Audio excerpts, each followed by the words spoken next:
doing this from my camera, which is there. If I touch the camera, it's there, just at the top. But I've just put a little quick vlog together and haven't had a chance to upload it yet. I'm keeping my fingers crossed. And this is a thank you to Sarah O'Donnell, because last vlog that I uploaded, every time people made a comment, there was a rogue answer from me telling you to text a number which I didn't put up, and I knew it was spam and that somebody was spamming. And Sarah O'Donnell realised that. I tried to get in touch with them, and then they said, could you just move across to this video channel so we can talk to you? And it was a channel that I'd never heard of before. I tried to upload it. I was doing it from my phone, to be fair. Tried to upload it, wouldn't work. And so in the end I thought, oh dear me, what's going to happen here? Then I saw that a lot of them had disappeared and only one or two were there. But it was Sarah. Sarah O'Donnell managed to find out how to complain and say it was spam. And she got rid of them all. So thank you very, very much, Sarah. I really appreciate that. Thank you. You've gone that extra mile for a YouTuber. Definitely have. Hi, everybody. It is the 4th of July, so I'm going to... fireworks! Fireworks, yes. Fireworks, the 4th of July. No fireworks here. No. I had my hair cut. He told me to. Don't you think it looks lovely? I do. He said, when I first met you, you had short hair, and what else did he say? He said, I think you should get your hair cut short. So I got my hair cut short. So it's not styled that great, but it'll do for Pit. Yeah. Anyway. She always says that, by the way. 4th of July. I am going to, I haven't had much chance to read all the things, but I know there's a lot of you have put in for to win those 3 magnetic bracelets, so I'll have to go through those tonight and have a look at them. But in the meantime, we are off to Barnard Castle. He has a car full of stuff that was from his mother's house and stuff that you are getting rid of. Yep. And we're going to take it to the charity shop. I only hope that there's not one of those Ming vases like we just read today on the thing. Did you read it? No.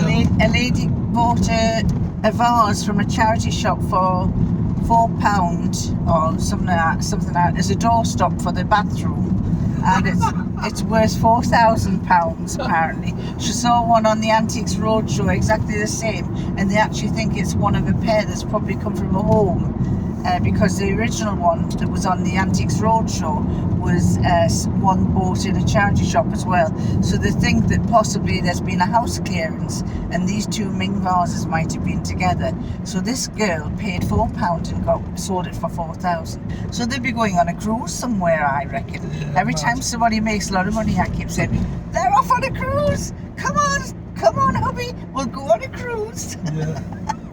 Cruises, to me, are like, if you take a tower block of flats, waterproof it, put it on its side and push it into the ocean, that's what a cruise is. Can you tell it? What's your speed?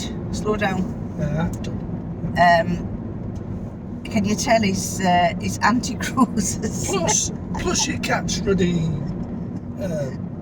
all sorts. We won't go into that. No, I won't. Sorry. I am anti-cruise. There's a lot of these people who watch this like cruising, so just watch your tongue. Yeah. Well, no, each to their own. It's just that I don't. Anyway, we're off to Barnard Castle and going to drop this car full of stuff off. And maybe there might be somebody might make a fortune on one of them. We never know.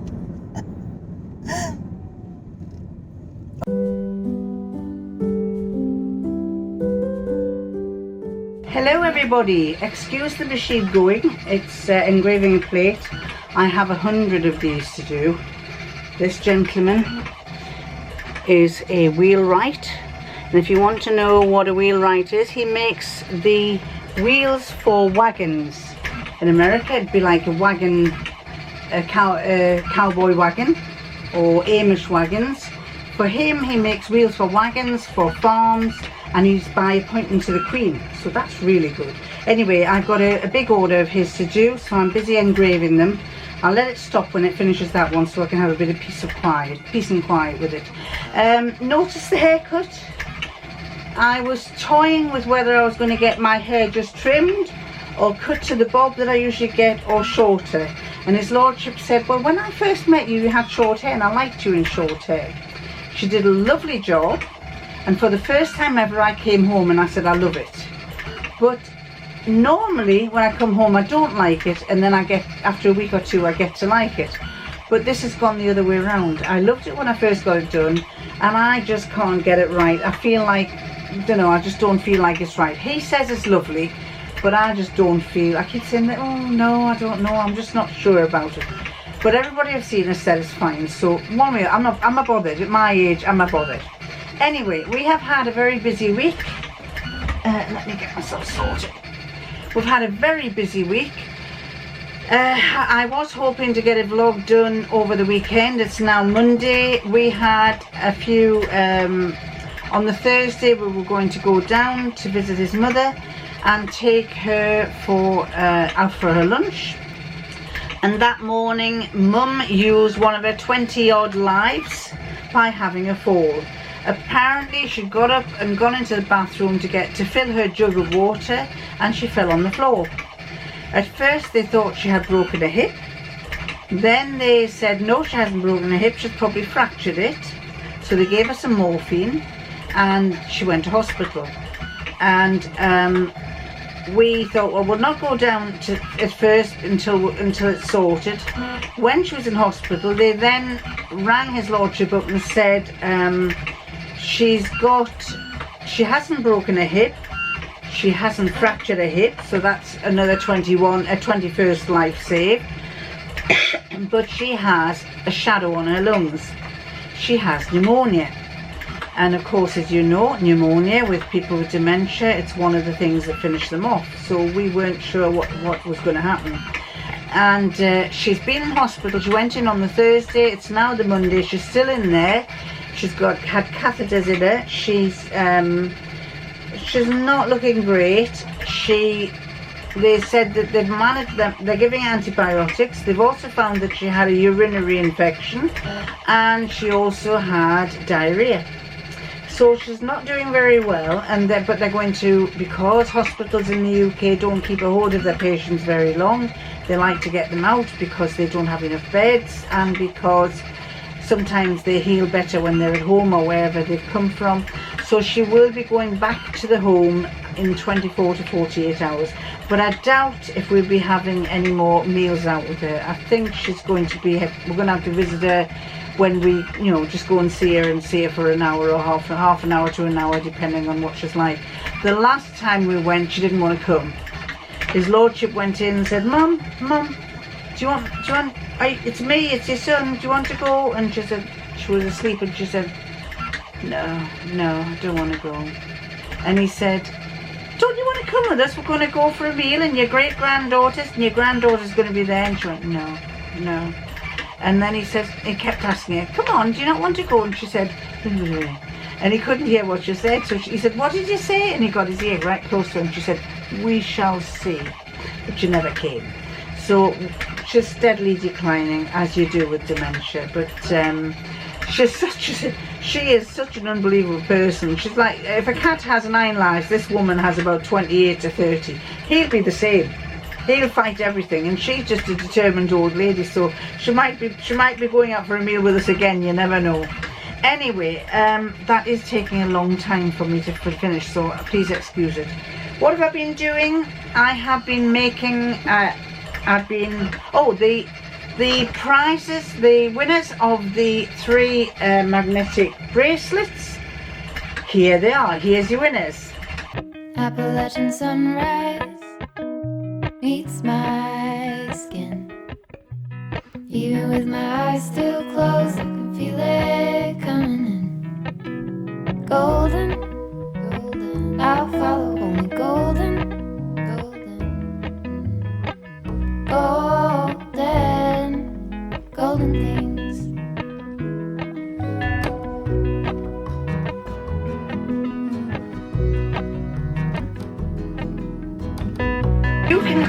email me at the email address that I link below. Can you email me to give me your address, and I'll get those in the post for you. Now then, what have I got this time? I have some more giveaways.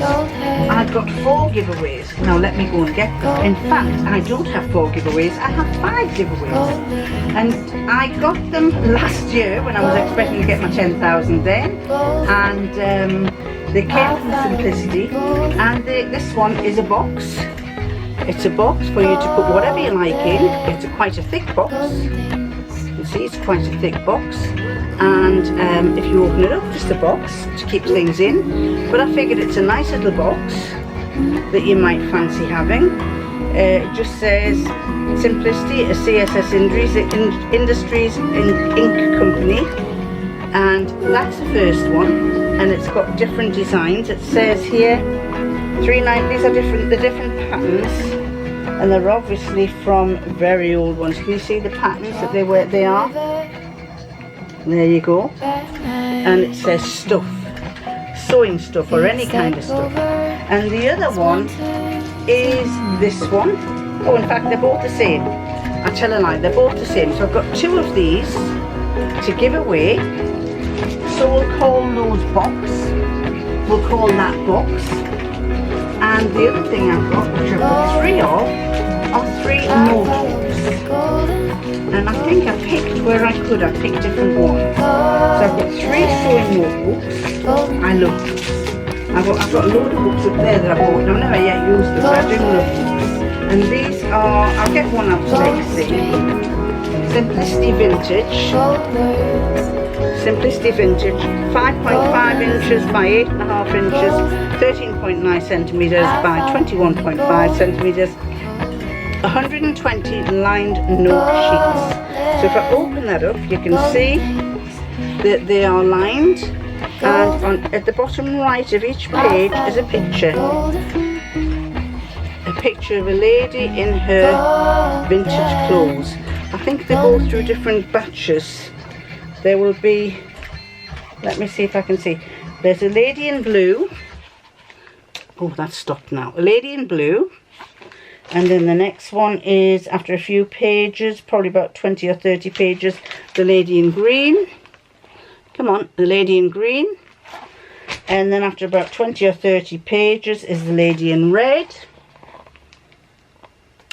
And then after about 20 or 30 pages is the lady in orange.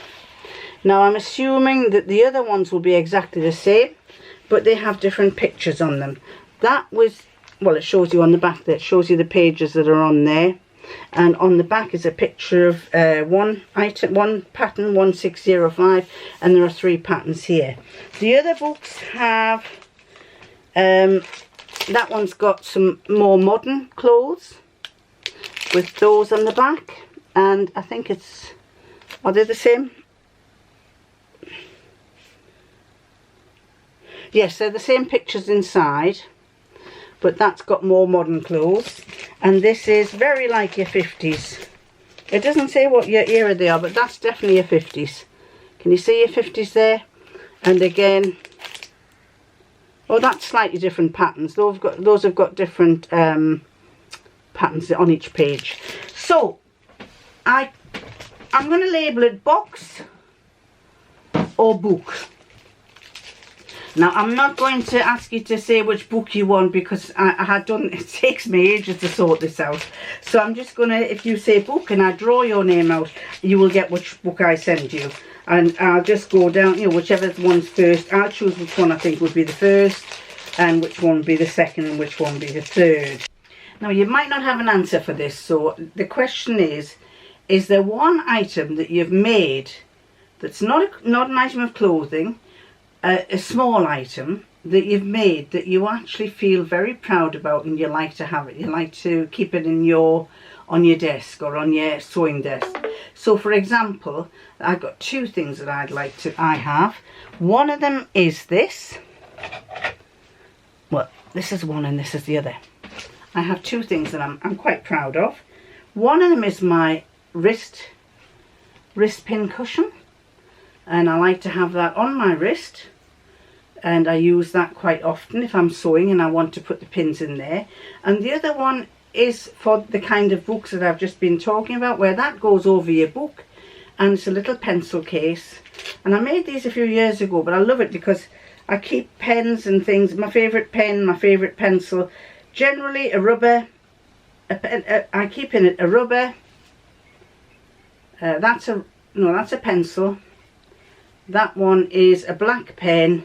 That's a pen, and that's a rubber. So that there comes out as a little rubber like that. Don't use them very often, not so much now, but when I first made them I used to use them a lot because I carried my books around with me all the time. So I made 2 or 3 of these. So what's your favourite thing that you've made, little thing like this, that you'd like to tell us about? If you haven't made a little thing, just tell me box or book and say, I've never made anything. I don't mind. It's just nice to read what you say. And the good thing about this competition is this has filled up a cupboard of mine, a shelf of mine. So if you all win, then I can get rid of them. You can have them instead. You can put your rubbish in them. The 21st of July, which is a Friday the 21st of July. So you've got till Friday the 21st of July to tell me whether you'd like which one you'd like, box or book, and what your favourite little thing that you've made that stays on your desk or near your desk that you like to mention. If you haven't got one, then fair enough, don't mention it. Just say I haven't got one. Now then, what else have I been doing? I have made several things. I'm busy on this is a very, very vintage dress that I have. It's called a Mandy Marsh dress, and it's a size 12. Which fits me, believe it or not. It fits me still. It was one of my favourite ones and I would not bin it. It actually still fits me because Mandy Marsh's dresses were very baggy.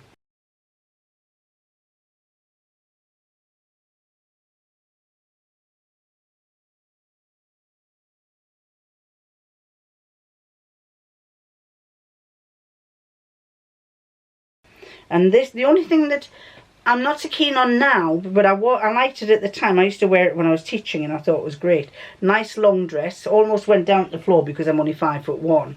And so it went down long. And what I don't like about it now is it doesn't have a collar. So I might consider making a collar for it because somehow or other I just feel that it's missing something. The sleeves are just ordinary sleeves like that, just above the elbow sleeves. The fastening goes down to the waist, but this was really long and it bunched up like that and formed a gather, and it looks horrible. So what I've done is I've shortened the bodice, I've taken the skirt off, I've shortened the bodice, and I've tried it a couple of times, still needed tweaking here and there. I've shortened it again, I've taken it in at the sides, so once I get it sorted you will be able to see what it looks like. Whether I'll like it then, I don't know, but that's what I've been doing. I thought, well, it's just hanging in my wardrobe doing nothing, so I'm going to do some amending of it. So that's one thing I did. And the other thing that I've been doing is this. Do you know, the reason why I have about 25 pairs of glasses is, and you will not believe me, but I can lose all of them. I lost this pair this morning, couldn't find them. I've just found them. I had to go looking for another pair and I put these on. Then I lost these and I had to go looking for another pair and I put these on. And then I lost those and I had to go looking for another pair, and so it goes. I'm a bit like my father. My father used to sit, sometimes when I used to go and see him, he'd sit like that and he'd say, I cannot find my glasses. I've looked everywhere for them. I said, Dad, you've got 3 pairs on your head. Oh, I did not know I had these on my head. So I have quite a few pairs of glasses around. Anyway, I am trying to use, as I keep telling you, I'm trying to use the fabric up that I have. His Lordship is going through his music room, getting rid of a lot of stuff that he says he's gathered over the years that he's never going to use. Like, I used to keep saying, what do you want with these cables? Oh, I'll keep them. Do you want me to throw these old cables away? No, I'll keep them. I might need them. Do you want me to get rid of these things? No, I'll keep them. So he's getting rid of those and I'm trying to get through my fabric. And this was a pattern that I found, and I thought, I've always wanted to make this. and it is the New Look 6438, and it's a kimono, the kimono jacket. So I'm going to show you what that's like. So this is the first one I've made, and this, I'm going to make another few of these because I've got lots of very thin fabric that I can use. It does, you can have a belt with it, which I don't know that I'd bother with a belt, to be honest. Can I tilt that down a bit more? Sorry, my glasses are in the way. Let's see if I can tilt that down. Colour coordinated here. I've got black trousers on. I've got a blue top. I did have matching something that went with this, but it was so hot this morning, I just thought I'm going to put some cotton on. And this is this, I made this ages ago. It's very dirty now. It needs, this is that linen. Can you see it's all covered in hairs? Where's all the hairs? Oh, need to ask where the hairs have come from. I've got a white cat, haven't I? Sorry about that, folks. But what? It's a New Look 6438. That's the top that I made. As I say, I have got a belt that I could use. That goes back in there. I don't know why I've got it out, but I have got a belt. I made a belt with the fabric, but I think I'd probably just wear it as a cardigan, just like that kind of thing, just for going around. But let me try it with a belt to let you see. I had a spare piece of fabric left, and I haven't pressed it yet, but I made it double, and it's sealed at that end. I pulled it through, but I need to finish that end. But it's just that little bit too small. So I think what I might need to do is maybe put a piece of ribbon, say a satin ribbon, on that end to give it some length, and the same on the other end. It does go round, if I go like that, it does go round my waist, but the knot is quite close to where it would be. Although maybe that might look okay, I don't know. It would look like a little bow, wouldn't it? But this is it when it's tied up, and I do like that. I think it's quite nice. I haven't got the waist for tying a belt, but I think that tends to somebody said, why do you always have your stuff high up? Well, it's because that's where my waist rides up to, and I'm sure a lot of you people who have got bellies, that's where, for a lot of us, it's where your waist rides up to. It tends to ride up to where your bust is. My waist is probably here, there, but for some reason, whatever I make, it always ends up rising up just above my waist. So everything I do, I tend to have it that level. And I sometimes think, like that, I've got His Lordship has always pointed out that I have a very deep concave back there that goes out. He keeps saying, oh, haven't you got a strange back? I didn't think I had a strange back, but apparently I have, because I've got muscles on either side there, then it goes right in here. And of course, everything I wear tends to stop here. So anyway, this is the belt that I've made. As I say, I could add some satin on either end and have it going around twice over. But personally, I don't know. I would find that a bit of a fuss, and you'd have to have these ties on to stop it from falling. So you'd spend all your time having these ties dangling like that. Would I like that? Would I be bothered? I don't know. I just think it's quite nice like that. Maybe it's with a brooch, if you wanted to close it. Or maybe it's a little button there, because I could put a little button in. I might do a little button, actually. I might do a little button there so that I can close it, but it doesn't have to be wrapped with a belt. So I'd better get back onto making these plates for this gentleman. I've done, he wants 100 and I have done 14. So until then, I'm going to love you and leave you, and I'll catch you next time.